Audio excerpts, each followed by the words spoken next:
যা। আমার কেমন কেমন লাগছে ভাবি। কেমন লাগছে বললে হবে? আজ কি তোর বাসর রাত? যা ভিতরে যা। তুমিও সাথে চলো না ভাবি।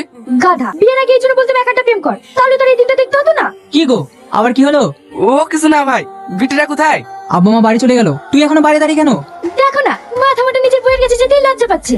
হো, পাবে নাই বা কেন? আমার ভাইয়ের জীবনে এই মেয়েটাই প্রথম। হ্যাঁ, যা যা, ঘরে গিয়ে কথা বল, সব ঠিক হয়ে যাবে। ভাই চল তো, লাও তোমার বরকে সামলাও, লজ্জা ঘরে ঢুকতেই পারছিল না। আপনি এত চুপচাপ বসে কেন? কই কথা বলছি তো।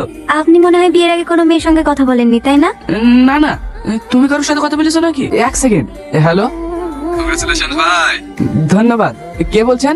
অত তারা কিসে, আগে দুটো কথা বলি তারপর পরিচয় হবে। বলুন। সাথী কেমন আছে? ও ভালো আছে। আপনাকে তো ঠিক চিনলাম না। তুমি চিনে কি হবে, সাথী আমাকে খুব ভালো করে চেনে। ফোনটা কেটে দেন। কেন? প্লিজ ফোনটা কাটেন। এই তো চিনে ফেলেছে। সাথী, তোমার গাড়ির দিলটা কেমন আছে গো? অনেক মিস করছি ওটাকে। দয়া করে আমার জীবনটা নষ্ট করো না আজিজ, ফোনটা কেটে দাও। আমাদের এতদিনে ভালোবাসা ভুলে গেলে সাথী? কি উল্টো পাল্টা বকছিস? কে তুই? নাম তো জেনে গেছো। একটা ভিডিও পাঠালাম, মুখটাও দেখে নাও। কি করছো আজিজ? কই কি করছে?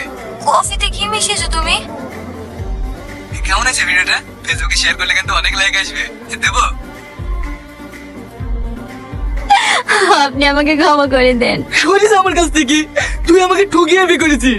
এতে আমার কোনো দোষ নেই, আপনি আমাকে একটু বোঝার চেষ্টা করুন। তুই কলঙ্কিনি, তোকে অন্য ছেলে ডান্স করেছে। আমি তোকে শেষ করে ফেলবো। আমাকে একবার যেতে দিন না, স্যারের কাছে একবার যেতে দিন। বললাম তো যাওয়া হবে না। আমি বেশিক্ষণ দাঁড়াবো না, কেস লেখা হয়ে গেলে চলে আসবো। ডায়েরি করবি তো এখানে কর, ভিতরে যাওয়ার কি আছে? না, আমি বড় সাহেবের কাছেই যাবো। কি হয়েছে, কি এত হল্লা কিসের? দেখেন না স্যার, কখন থেকে বারণ করছে তাও শুনছে না, বারবার বলছে আপনার কাছে ডায়েরি করবে। ঠিক আছে, ওকে ভিতরে আসতে দাও। বলো কি সমস্যা? কাল থেকে আমার বউকে খুঁজে পাওয়া যাচ্ছে না স্যার। Missing report. কত বছর হলো বিয়ে হওয়া? 3 দিন স্যার। প্রথমে ভেবেছিলাম মায়ের বাড়ি গেছে, কিন্তু ওখানেও যায়নি। কিভাবে বিয়ে করেছো? প্রেম করে না দেখাশোনা করে? দেখে শুনে বিয়ে করেছিলাম স্যার। বুঝেছি, এই কেস নেওয়া যাবে না। কেন স্যার? আরে বুঝতে পারছো না, তোমার বউ বয়ফ্রেন্ডের সঙ্গে পালিয়ে গেছে। একদম বাজে কথা বলবেন না, আমার সাথে এরকম করতেই পারে না। আজকালকার মেয়েরা সব পারে। যাও তো এখন, সময় নষ্ট করো না। আপনি আমার সাথীকে খুঁজে দেন না স্যার, ও নিশ্চয়ই কোনো বিপদে পড়েছে। বললাম তো চলে যেতে, কথা কানে দেয় না। হাবিলদার, প্লিজ স্যার, আপনি আমার সাথীকে খুঁজে দেন। ওকে বাইরে নিয়ে যাও। স্যার, আমি আপনার কাছে হাত জোড় করছি, আমার সাথীকে খুঁজে দেন। এক কথা বলে বলে মাথা খারাপ করে দিল। আপনি আমার কেসটা দেখেন, আমি আপনাকে 1 লাখ টাকা দেবো। যেখানে সেখানে কথা বললে হয়? থানায় স্যারের একটা সম্মান নাই? এবার থেকে টাকা পয়সা দিলে হকে বলবা, আমার সামনে সব কথা বললে হয়? ঠিক আছে স্যার, আপনার আমার বউকে খুঁজে দেন, আমি আরো টাকা দেবো।